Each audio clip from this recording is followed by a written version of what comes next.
Everyone, welcome and welcome back to the channel. कैसे हैं आप सभी। तो आज की वीडियो में हम लोग बात करने वाले हैं सीटेट दिसंबर एग्जामिनेशन को लेकर के उसका नोटिफिकेशन कब तक आएगा और उसका एग्जाम कब तक होगा। क्योंकि अगर हम लोगों ने जनवरी वाला पेपर देखा हो, उसके बाद में हम लोगों ने जुलाई वाला पेपर देखा है, तो उसके बाद में हम लोगों को एक जो है वो सीरीज समझ में आ गई है कि सीबीएसई जो है वो अपना काम किस तरीके से कर रही है। एक प्रॉपर पैटर्न के साथ में वो अपना एग्जाम्स कंडक्ट करवा रही है। तो पहले तो हम लोग बात करेंगे कि इसका नोटिफिकेशन कब तक आएगा, क्योंकि सीटेट का एग्जाम जो है वो हमारे लिए एक तरीके से जो है वो एलिजिबिलिटी क्राइटेरिया का एग्जाम होता है। अगर हम कोई भी रिक्रूटमेंट एग्जाम जिसके लिए सीटेट चाहिए होता है, अगर वो हमको देना होता है तो हमारे पास में सीटेट का सर्टिफिकेट होना जरूरी है।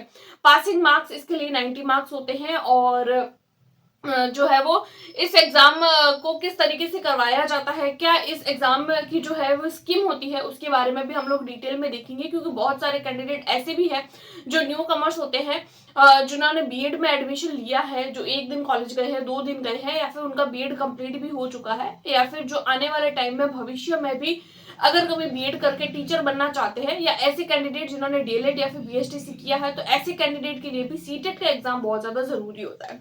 तो सीटेट जो होता है वो देखिए, सीटेट की फुल फॉर्म होती है सेंट्रल टीचर एलिजिबिलिटी एग्जाम।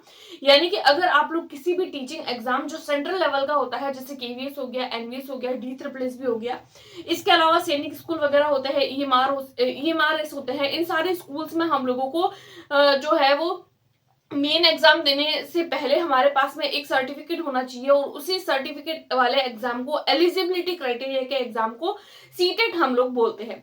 ठीक है, सीटेट के लिए हम लोगों को 90 मार्क्स लाने होते हैं। इसकी स्कीम देख लेते हैं, उसके बाद में हम लोग बात करेंगे इसका नोटिफिकेशन कब तक आएगा।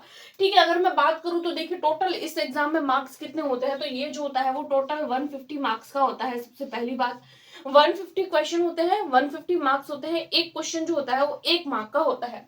नेगेटिव मार्किंग इस एग्जाम में नहीं होती है। जो भी क्वेश्चन आते हैं, आप लोगों को एक क्वेश्चन करना है तो 1 नंबर मिल जाएगा, क्वेश्चन नहीं करोगे तो नंबर नहीं मिलेगा। अगर गलत उत्तर आप लोग देते हैं तो उसका आप लोगों के लिए नेगेटिव मार्किंग नहीं होती है। वैलिडिटी तो देखिए, इस एग्जाम की वैलिडिटी जो होती है वो लाइफ टाइम होती है। यानी कि अगर आप लोगों ने एक बार सीटेट का पेपर दे दिया तो अब आप अपने सर्टिफिकेट को लाइफ टाइम चला सकते हैं, जब तक आप एलिजिबल है अपने रिक्रूटमेंट एग्जाम के लिए।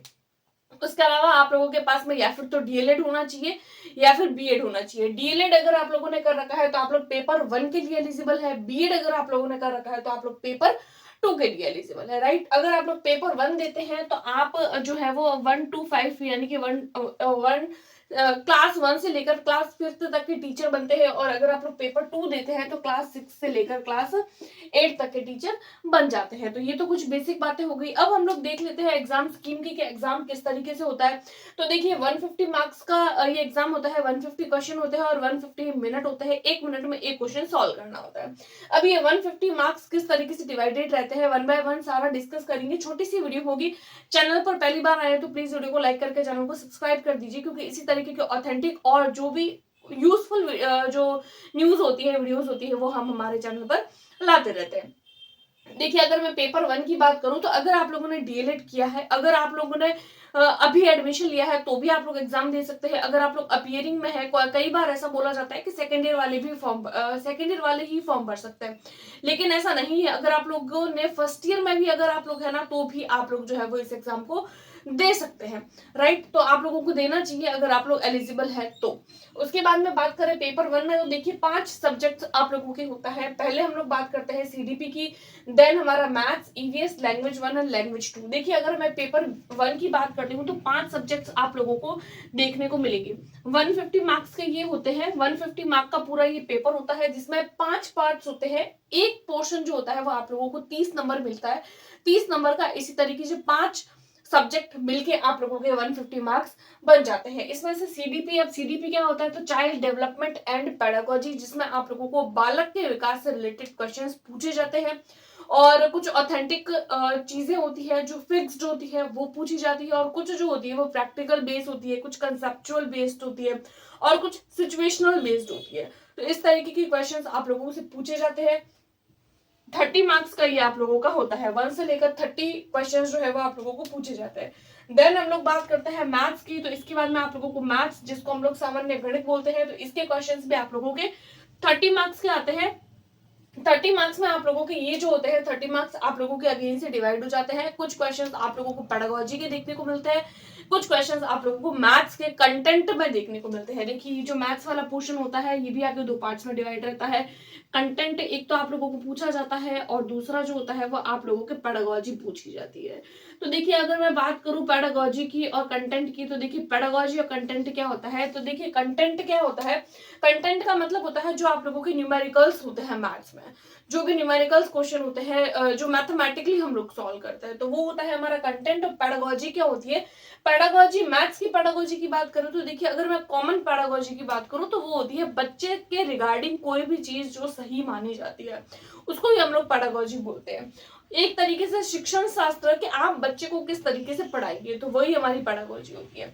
उसके अलावा मैथ्स की पेडागोजी की बात करूं तो मैथ्स पेडागोजी में आप लोग बच्चे को किस तरीके से मैथ्स पढ़ाएंगे, उसको किस तरीके से मैथ्स समझाएंगे, किस तरीके से आप लोगों को मैथ्स में क्लासरूम में बिहेव करना है, किस तरीके से बच्चे को मैथ्स पढ़ानी है, बच्चे के रिगार्डिंग मैथ्स को लेकर क्या आप लोगों के पॉजिटिव जो है वो थॉट्स हो सकते हैं, उसके बारे में क्वेश्चंस पूछे जाते हैं। कुछ प्रैक्टिकल बेस्ड होते हैं और कुछ फिक्स्ड क्वेश्चन होते हैं। देन हमारा ईवीएस जो होता है वो भी अगेन से 30 मार्क नंबर का होता है। इसमें भी आप लोगों का कंटेंट होता है, पेडागोजी होती है। देन ईवीएस की पेडागोजी और कंटेंट में आप लोगों को 1 to 5 की एनसीईआरटी की बुक्स पढ़नी होती है, उसमें से क्वेश्चन आते हैं। एंड पेडागोजी जो होती है वो आप लोगों की अगेन से कि बच्चे को ईवीएस किस तरीके से पढ़ानी है, ईवीएस को किस तरीके से बच्चे के साथ में जो है वो ईवीएस को आप लोग रियल लाइफ से कनेक्ट करके पढ़ा सकते हैं, उसमें से क्वेश्चंस बनते हैं। देन बात करते हैं हम लोग लैंग्वेज 1 की एंड लैंग्वेज 2 की।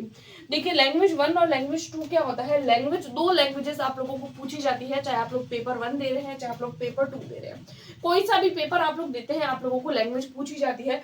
लैंग्वेज आप लोग एज अ फर्स्ट लैंग्वेज कोई भी चूज कर सकते हैं, एज अ सेकंड लैंग्वेज आप लोग कोई भी चूज कर सकते हैं, राइट।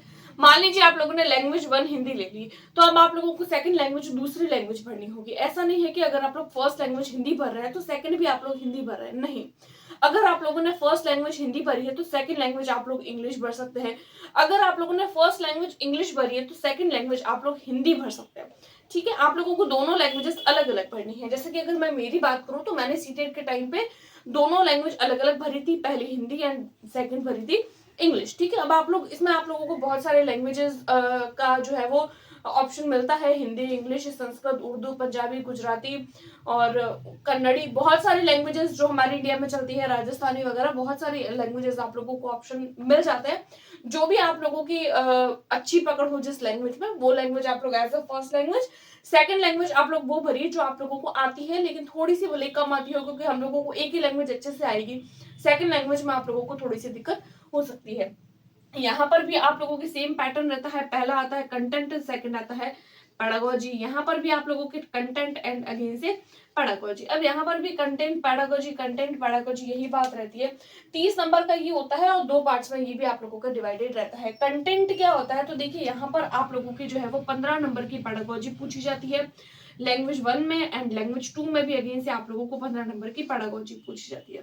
अब कंटेंट की बात करें, क्योंकि यहाँ पर तो मैंने कंटेंट बता दिया कि आप लोगों को जो है वो सीडीपी है तो वो आप लोगों को पढ़नी होगी, मैथ्स है तो 1 to 5 से पढ़नी होगी, ईवीएस है तो वो भी 1 to 5 की बुक में से पढ़नी होगी। तो क्या लैंग्वेज 1 भी आप लोगों को हिंदी और इंग्लिश की, संस्कृत की वो बुक्स भी 1 to 5 की पढ़नी है? नहीं, वो आपको वहां से नहीं पढ़नी है। तो ये सब कहाँ से पढ़ना है, तो देखिए इसके लिए जो है वो आप लोगों को लैंग्वेज में आते हैं पैसेज, अनसिन पैसेज होते हैं, दो आप लोगों को पैसेज देते हैं। 15 नंबर की कंटेंट आप लोगों का होता है, जिसमें से आप लोगों को दो पैसेज होते हैं, एक पैसेज आप लोगों का 7 नंबर का होता है, एक पैसेज आप लोगों का 8 नंबर का होता है।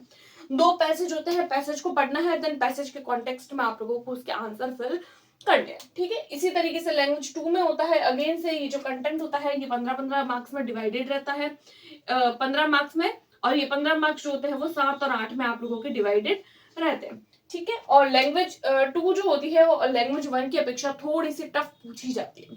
ये तो हो जाता है हमारे पेपर 1।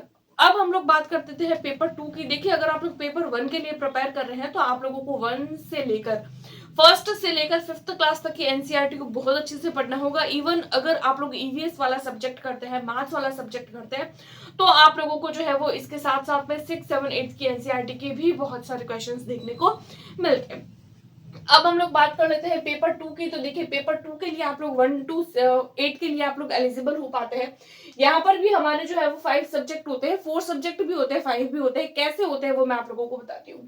फर्स्ट आप लोगों का सीडीपी होता है, 30 नंबर का होता है, ये भी 150 मार्क का होता है। एज इट इज इसके जैसा ही जैसा यहाँ हो रहा है वैसा यहाँ पर होता है। सीडीपी होता है अगेन से आप लोगों का 30 मार्क्स का सीडीपी होता है, ठीक है, 30 नंबर का, जिसको हम लोग चाइल्ड डेवलपमेंट एंड पेडागोजी के नाम से जानते हैं। अगेन से आप लोगों का देखिए, अगर आप लोगों ने 12th में, ग्रेजुएशन में अगर आप लोगों के साइंस बैकग्राउंड से थे तो आप लोगों को साइंस मैथ्स पढ़नी होती है। अगर आप लोग कॉमर्स से या फिर अगर आप लोग बीए बैकग्राउंड से थे यानी आर्ट्स बैकग्राउंड से थे तो आप लोगों को एसएसटी पढ़ना है। अब बहुत सारे कॉमेंट्स ये भी आते हैं कि हम लोगों ने ग्रेजुएशन एसएसटी में किया है तो क्या हम लोग सीटेट के लिए साइंस मैथ्स पढ़ सकते हैं? तो बिल्कुल नहीं पढ़ सकते। जो आप लोगों का ग्रेजुएशन सब्जेक्ट रहा है वही आप लोगों को यहाँ पर बढ़ना होगा। एसएसटी था ग्रेजुएशन में तो यहाँ पर भी आप लोगों को एसएसटी बढ़ना है। अगर आप लोगों का ग्रेजुएशन, अगर आप लोगों ने बीएससी किया है तो आप लोगों को यहाँ पर जो है वो साइंस मैथ्स पढ़ना होगा। देन अगेन से लैंग्वेज वाला पोर्शन जो है वो, जो यहाँ पर पैटर्न बताया लैंग्वेज वाला भी पोर्शन यहाँ पर भी वैसा ही रहता है। सीडीपी 30 मार्क्स की होती है, दोनों लैंग्वेज भी 30-30 नंबर के पूछे जाते हैं। साइंस मैथ्स जो होती है वो साइंस भी आप लोगों को 30 नंबर की होती है और मैथ्स भी आप लोगों की 30 नंबर की होती है। लेकिन एसएसटी वाला पूरा पोर्शन जो होता है वो 60 मार्क्स का होता है, जिसमें आप लोगों की हिस्ट्री, ज्योग्राफी और जितने भी एसएसटी के सब्जेक्ट होते हैं, पॉलिटी वगैरह, तो वो सारे आ जाते हैं, ठीक है। तो ये तो हो जाती है कुछ इस एग्जाम की स्कीम। नेगेटिव मार्किंग है नहीं, चाहे पेपर 1 दे रहे हैं चाहे पेपर 2 दे रहे हैं, दोनों पेपर भी अगर आप लोग चाहते हैं तो दे सकते हैं। हर 6 महीने में एग्जाम होता है इसका। अब हम लोग बात कर लेते हैं, देखिए अभी आप लोगों को 7 जुलाई को पेपर देखने को मिला था और 31 जुलाई को आप लोगों को इसका रिजल्ट देखने को मिला था। तो अब इसका नेक्स्ट नोटिफिकेशन कब तक आएगा? तो देखिए हर 6 महीने में आप लोगों को ये एग्जाम देखने को मिलता है। वो एग्जाम आप लोगों की जुलाई में हुआ है तो मे भी आप लोगों का नेक्स्ट जो एग्जाम है वो आप लोगों को दिसंबर में देखने को मिल जाएगा।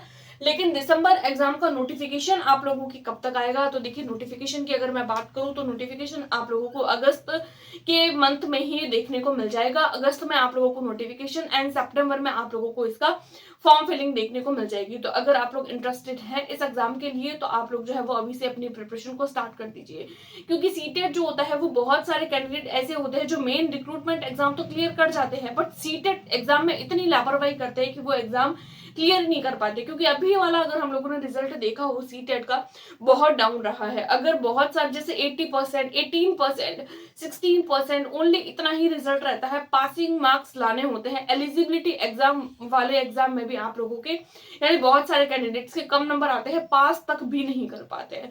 तो आप लोगों को एक लंबी तैयारी 2 से 3 महीने कम से कम आप लोगों को देने होंगे। 6 to 8 के लिए अगर आप लोग प्रिपेयर कर रहे हैं तो हम हमारे चैनल पर जल्दी से ही प्रिपरेशन स्टार्ट करेंगे और सीडीपी की हिंदी, इंग्लिश की जो भी पेडागोजी है वो मेरे चैनल पर ऑलरेडी अपलोडेड है। अगर आप लोग देखना चाहते हैं तो वहां से भी देख सकते हैं। सीडीपी की 30 क्लासेस टोटल मैंने पूरी की पूरी डिस्कस करी है प्रीवियस ईयर के साथ में। अगर आप लोग वो देखना चाहते हैं तो प्लेलिस्ट आप लोगों को मिल जाएगी, वहां से भी आप लोग देख सकते हैं। उसके अलावा साइंस की क्लासेस मैं अपने चैनल पर जल्दी ही स्टार्ट करने वाली हूँ, तो फिर उसके लिए भी आप लोग सपोर्ट कर सकते हैं। तो आज की वीडियो में इतना ही, छोटी सी वीडियो थी। आई होप आप लोगों को पसंद आई होगी। अगर पसंद आई है तो do like, subscribe and share. Thanks for watching.